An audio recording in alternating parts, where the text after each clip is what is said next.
Hello, this is Marco from Artinis Medical Systems, and in this video I will show you how to perform a block average on your data in OxySoft.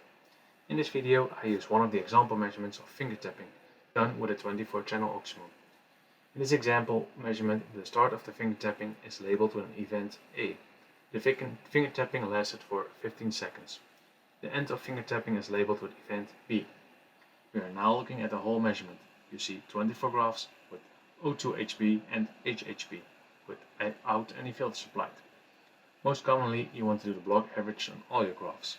In that case you do a right click on the measurement folder and choose Common Graph Properties.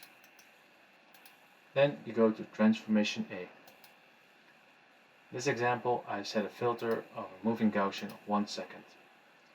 Please watch our other tutorials for more information about filters. Now we go to the block average, which can be chosen here on the cyclic operator. In this example I choose cyclic average with a front D-trend. You can see our manual for more information about these options. The front D-trend means that the first part of my selected data will be set to 0. This is a nice function to correct for any slow drift in your data. The period of interest is A to B, so I fill in A, B.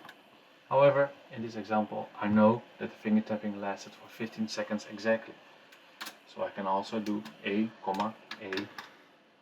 plus 15. I also want to see 10 seconds before and 15 seconds after the block, so I fill in A minus 10, A plus 30. Of this period I want the first 10 seconds to be averaged to 0, so D-trend front period is set to 10. Then we click OK.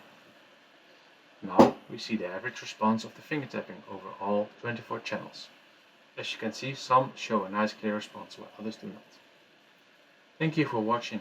Please subscribe to our YouTube channel for more videos. If you have any questions, have a look in the manual or contact us via askforinfo@artinis.com.